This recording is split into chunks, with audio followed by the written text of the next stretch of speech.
Hi అండి. నమస్తే. ముందుగా అందరికీ హ్యాపీ ఈస్టర్ అండి. ఇదైతే సండే వ్లాగ్ అండి ఇది. ఎర్లీ మార్నింగ్ 4:30కి అండి ఇది వీడియో తీశాను. సండే రోజు ఈస్టర్ కదండీ! సో, మేము కూడా చర్చికి వెళ్ళాము. తొందరగా రెడీ అయ్యి, మేము రెడీ అయ్యేసరికి వచ్చేసారండి క్యాండిల్స్ పట్టుకొని. పాస్టర్ ఇంకా పిల్లలందరూ వచ్చేసారండి క్యాండిల్ పట్టుకొని. ఆ క్యాండిల్స్ పట్టుకొని చర్చి వరకు అలా నడుచుకుంటూ వెళ్తారండి. ఇంక మేమైతే మాకు అప్పుడే రెడీ అయిపోయాం. కానీ చిన్న పిల్లలు ఎత్తుకొని నేను తిరగలేం కదండీ! సో, డైరెక్ట్ మేము చర్చ్‌కే వెళ్ళాము. చూడండి అందరూ ఎర్లీ మార్నింగ్ మేమైతే 3కి లేచామండి. 3కి లేస్తే ఇంక పిల్లలున్నారు కదండీ! సో, మేము రెడీ అయ్యి ఇంక పిల్లల్ని రెడీ చేసి వెళ్ళేసరికి ఇంక కొంచెం లేట్ అయిపోయింది. ఇంకా వెళ్ళేసి వచ్చామండి. మేము చర్చ్ నుంచి వచ్చేసరికి ఇంటికొచ్చిన తర్వాత మాకు ఒక ఫోన్ వచ్చిందండి. మా బాబాయ్‌కి ఒంట్లో బాలేదని ఫోన్ వచ్చిందనమాట. ఇంకా సండేనే కదా! ఇంకా మా తమ్ముడికి లీవ్ అని చెప్పేసి ఇంకా మేము నేను కూడా చాలా రోజులైంది చూడక మా బాబాయ్‌ని. ఇంక ఒంట్లో బాలేదంటే మళ్ళీ ఎప్పుడు కుదురుతుందో లేదో అని చెప్పేసి ఇంక మేమైతే కార్‌లో బయలుదేరామండి. నాకు మా బాబాయ్ అంటే ఇష్టమండి. ఎందుకంటే నేను చిన్నప్పుడు చాలా అక్కడే పెరిగాను. మా బాబాయ్ దగ్గర పెరిగానండి. చాలా రోజులు. అందుకని ఆ ఎఫెక్షనో ఏంటో కానీ నాకు మా బాబాయ్ అంటే నాకు తండ్రి లాంటి వాడనమాట. మా నాన్న తర్వాత తండ్రి అనమాట మా బాబాయ్ నాకు. అంత బాగా చూసుకునేవాడు నన్నైతే. వాళ్ళ కూతురుతో సమానంగా చూసుకునేవాడండి నన్ను. చాలా అంటే చాలా బాగా చూసుకునేవాడు. ఆ ఎఫెక్షన్ నేను ఎప్పటికీ మర్చిపోలేనండి. నా జీవితాంతం నేను గుర్తుపెట్టుకుంటాను. మర్చిపోలేను. ఎవరైనా కదండీ బాగా చూస్తే మర్చిపోరు కదండీ! సో, నేను కూడా అలాగే. అందుకని ఇంక మా బాబాయ్‌కి బాలేదని చెప్పగానే నాకు ఏదోలా అనిపించిందండి. ఇంక వెంటనే చూస్తే బావుండు అనిపించింది. ఎందుకంటే ప్రస్తుతం నేను మా అమ్మ వాళ్ళ ఇంట్లో ఉంటున్నాను కదా! సో, ఇప్పుడు కాకపోతే నాకు ఇంకెప్పుడు వెళ్ళే అవకాశం వస్తుందో లేదో అని నాకు అనిపించింది. ఇంకా మా తమ్ముడిని అడిగితే ఇంకా సర్లే అక్క వెళ్దాంలే అని చెప్పేసి అప్పుడు నాకు చాలా సంతోషం అనిపించిందండి. ఇంకా మా బాబాయ్ దగ్గరికి వెళ్తున్నానని చాలా హ్యాపీగా అనిపించింది. అక్కడికి వెళ్ళిన తర్వాత అండి చాలా అంటే ఇంక చాలా హ్యాపీగా అనిపించిందండి. అక్కడ ఒక 2 అవర్స్ ఏమో 3 అవర్స్ ఏమో ఉన్నాము. మళ్ళీ సాయంత్రం కల్లా ఇంటికొచ్చామండి. నైట్ 8 అయిపోయింది. ఇంటికొచ్చేసరికి చాలా అంటే చాలా హ్యాపీగా అనిపించిందండి. అక్కడ ఉన్న 2 గంటలైనా. అక్కడే ఇంక మా అమ్మమ్మ కూడా ఉంటుంది. మా అమ్మమ్మ దగ్గర కూడా వెళ్ళొచ్చాము. కాసేపు ఉందాం అనుకున్నామండి. అప్పటికే లేట్ అయిపోయింది. ఇంక మళ్ళీ రిటర్న్ అవ్వాలి కదా! చిన్న పిల్లలున్నారు ఇంటికెళ్ళాలి కదా! అని ఇంకా లేట్ అయిపోయింది. ఒక 5 మినిట్స్ కూడా లేడమనుకుంటా. మా బాబుని మా పిన్ని వాళ్ళ ఇంట్లో పడుకోబెట్టి నేను వెళ్ళానండి. ఇంకా మా బాబు అయితే నేను వచ్చిన 5 మినిట్స్‌లోపు మళ్ళీ లేచి ఏడ్చాడండి. బాగా ఏడ్చాడు. ఇంక వెంటనే వెళ్ళిపోయాను. ఈ జర్నీ అయితే మేము మా ఊరు నుంచి హైదరాబాద్ వెళ్ళే రూట్ అండి ఇది. ఇంకా అట్మాస్ఫియర్ బాగుంది కదని చెప్పి చాలా ఎండ అయితే బీభత్సంగా ఉందండి. చాలా ఎండ ఉంది. ఇంక మేము కారులో వెళ్తున్నాం కాబట్టి బతికిపోయామండి. లోపల ఏసీ ఉంది కాబట్టి పిల్లలకి బతికిపోయాం ఎండకి. చాలా అంటే ఇంక బస్సులో వెళ్తే అయితే అసలు వెళ్ళేవాళ్ళం కాదు. అసలు తట్టుకునేవాళ్ళం కాదు. పిల్లలున్నారు కదా! చాలా అంటే చాలా ఎండ ఉందండి అసలు. ఇంకా చెట్లు అన్నీ గ్రీన్‌గా చాలా బావుందని నేనైతే మీకు ఈ చూపిస్తున్నానండి. ఇంకా కారులో అయితే ఇంక మా నానమ్మ, నేను, మా తమ్ముడు, మా నాన్న, ఇంకా పిల్లలు. మా తమ్ముని ఇద్దరు పిల్లలు, నా పిల్లలిద్దరు వెళ్ళామండి. ఇంక మా నానమ్మ అలా ఎందుకు కప్పుకుందంటే ఇంక ఏసీ ఏసారు కదండీ! మా నాన్నకి ఏసీ పడదండి. మా నానమ్మ ఆస్తమా పేషెంట్ అనమాట. ఆమెకి ఏసీ పడదు. మళ్ళీ ముక్కులోకెళ్ళిపోతే ప్రాబ్లమ్ అయిపోతుందని ఇంకా కర్చీఫ్ ఇచ్చాడు మా తమ్ముడు. కర్చీఫ్ కట్టుకుంటుంది. ఇంక తర్వాత వచ్చేసి నేను స్కార్ఫ్ ఇచ్చానండి. నాది స్కార్ఫ్ తలపై నుంచి వేసుకుంది. అలా పెద్దావిడ కదండీ! తొందరగా ఎఫెక్ట్ అవుతుంది కదా! సో, అందుకని మాకేమో ఏసీ ఎయకపోతేనే మాకు చెమటలు గారిపోతున్నాయి. ఇంక మా నాన్నమ్మకేమో గాలి పడదు. ఏసీ పడదు. ఇంకా అవి ఇచ్చామండి. వాటితో ఇంకా ఫుల్ కవర్ చేసుకుంది.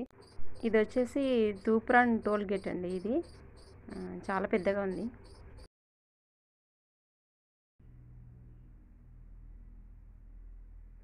ఇంక పిల్లలైతే ఇంక మా పిల్లలకి ఇలా ఎక్కడికైనా వెళ్ళడం అంటే చాలా ఇష్టమండి. చాలా అంటే చాలా అలా హ్యాపీగా అక్కడ విండోస్‌లోంచి చూస్తూ అల్లరల్లరి చేశారండి. ఇంక మా పాప అయితే చాలా ఎంజాయ్ చేసింది. పాటలు పెట్టాడనమాట మా తమ్ముడు. ఇంకా డాన్స్ చేసుకుంటూ ఇంకా అలా వెళ్ళిపోయామనమాట. ఆ రోజైతే సరదాగా గడిచిపోయిందండి ఇంక మాకు. నేను 1 ఇయర్ బ్యాక్ చూసిన హైదరాబాద్ ఒకలా ఉందండి. ఇప్పుడు చూసిన హైదరాబాద్ ఇంకొకలా ఉంది. ఎందుకంటే చాలా 1 ఇయర్‌లోనే చాలా చేంజెస్ వచ్చాయండి. బ్రిడ్జ్ కడుతున్నారు అక్కడక్కడ.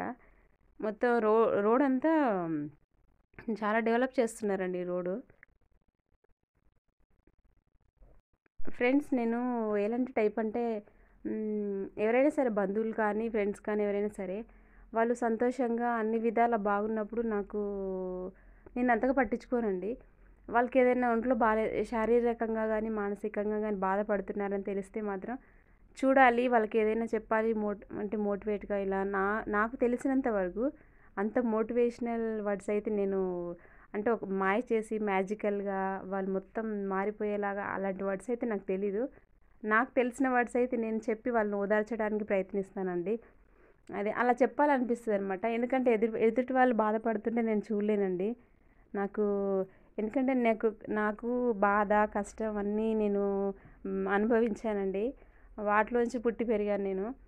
అందుకని నాకు అవి తెలుసు బాగా. వాటి పెయిన్ ఎలా ఉంటుందని నాకు బాగా తెలుసండి. సో, నాకు తెలుసు కాబట్టి నేను ఎదుటి వాళ్ళు పడుతుంటే నేను అర్థం చేసుకోగలుగుతాను. అర్థం చేసుకోనని ఎంత వీలైతే అంతగా నేను నా మాటలతో వాళ్ళని ఆ పెయిన్ నుంచి దింపేలాగా చేస్తాననమాట. వాళ్ళు కొంచెం హ్మ్, మై ఆ మైండ్ నుంచి బయటికొచ్చేలాగా ట్రై చేస్తాననమాట. నా వంతు ప్రయత్నం నేను చేస్తాను. నేను హాస్టల్‌లో ఉన్నప్పుడండి, ఇదివరకు జాబ్ చేసినప్పుడు మా ఫ్రెండ్స్‌లో కూడా వాళ్ళు ఎవరైనా బాధపడుతుంటే మా ఫ్రెండ్ ఒక ఆవిడ ఇలా మ్యారేజ్ చేసుకోవాలంటే భయపడేదండి. చాలా భయపడేది. ఎందుకంటే చుట్టుపక్కల వాళ్ళందరిని చూసి చూసి ఆమె విసిగిపోయింది. అంటే హస్బెండ్స్ ఉంటారు కదండీ! అంటే కొట్టడం, తాగి కొట్టడం, హింసించడం, ఇట్లా వదిలేయడం, పెళ్లి చేసుకొని ఇలా ఉంటారు కదా! అంటే చాలా మటుకు అలా ఉన్నారు కదా! సో, వాళ్ళందరిని చూసి చూసి విసిగిపోయి పెళ్ళంటేనే ఆమెకి విరక్తి పుట్టిందండి. ఇంకా అలా ఆ పెళ్లి కూడా తప్పించుకుందండి. తప్పించుకొని హాస్టల్‌కొచ్చింది. వాళ్ళ పేరెంట్స్ సంబంధం చూస్తే తప్పించుకొని హాస్టల్‌కొచ్చిందనమాట. ఆ రీజన్‌తోనే. సో, అలా 1 ఇయర్ వరకు వాళ్ళ పేరెంట్స్‌తోని మాట్లాడలేదు ఈ విషయంతోటి పెళ్లి చేస్తా అంటున్నారని. తర్వాత ఇంకెన్నాళ్ళు ఉంటామండి. ఎప్పటికైనా ఒక ఆడపిల్ల అంటే పెళ్లి చేసి ఇంకొక ఇంటికి పంపించాల్సిందే కదా! అది తప్పదు. అది మన అదృష్టమండి. పెళ్ళైన తర్వాత తెలుస్తుంది మన అదృష్టం ఏంటో. దొరికే భర్తను బట్టి మన అదృష్టం ఏంటో మనం తెలుసుకోవచ్చండి. మంచివాడు దొరికితే మనకు అదృష్టం. చెడ్డవారు దొరికితే ఇంక మనం ఏం చేయలేము ఇంకా. సో, అలా భయపడేది. కానీ ఆమెకు చాలా నేను చెప్పానండి. "నువ్వేం భయపడకు, నీకు మంచివాడు దొరుకుతాడని" చెప్పి పంపించారనమాట వాళ్ళ ఇంటికి. అలానే ఆమెకు మంచి భర్త దొరికాడండి. పేరెంట్స్‌ని కూడా మర్చిపోయేటంతలా భర్త దొరికాడండి ఆమెకి. చాలా హ్యాపీగా ఉంది ఇప్పుడైతే ఆమె. సో, ఇక్కడైతే మేము వచ్చేసామండి. ఈ విషయంలో పడి మీకు చెప్పడం మర్చిపోయాను. ఇది దారి మా పిన్ని వాళ్ళ ఇల్లు అదని. ఇదే అండి మా పిన్ని వాళ్ళ ఇల్లు. వచ్చాము. రాగానే ఇంక మా పిల్లలు ఆడడం మొదలుపెట్టారండి ఇక్కడ. మా పిల్లలకైతే వాటర్‌లో ఆడడం అంటే ఎంత ఇష్టమంటే వాళ్ళు చాలా ఇష్టపడతారనమాట వాటర్‌లో ఆడడము. ఎప్పుడు వాటర్‌లోనే ఆడతారు వాళ్ళు. ఇంక వచ్చిన తర్వాత ఇంక మా బాబాయ్‌నైతే చూసామండి. మా బాబాయ్ చాలా వీక్ అయిపోయాడండి. చూస్తే అసలు చాలా బాధొచ్చింది. ఏడుపొచ్చేసిందండి నాకు మా బాబాయిని చూస్తుంటే. అంత వీక్ అయిపోయాడు మా బాబాయ్. మళ్ళీ ఎప్పుడు కోలుకుంటాడో ఏమో! మళ్ళీ మా బాబాయ్ ముందులాగా ఎప్పుడైపోతాడో ఏమో అనిపిస్తుందండి. అలా అయిపోయాడు చిన్నగా. మీరు కూడా బ్లెస్ చేయండి ఫ్రెండ్స్. మీరు ఎవరైనా ఈ వీడియో చూస్తుంటే మా బాబాయ్ మంచిగా అవ్వాలని బ్లెస్ చేయండి. ప్రేయర్ చేయండండి. సో, అక్కడ అన్నమైతే తినేసామండి. తిన్న తర్వాత ఇంకా మా అమ్మమ్మ వాళ్ళ ఇల్లు కొంచెం పక్కనే ఉంటుందండి.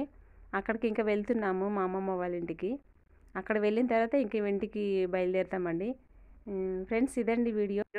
ఫ్రెండ్స్ ఈ వీడియో కనుక మీకు నచ్చినట్లయితే ప్లీజ్ లైక్ చేయండి, షేర్ చేయండి, ఒక కామెంట్ చేయండి. మీకు ఎలా అనిపించిందనేది. సబ్స్క్రైబ్ చేసుకోవడం మాత్రం మర్చిపోకండి.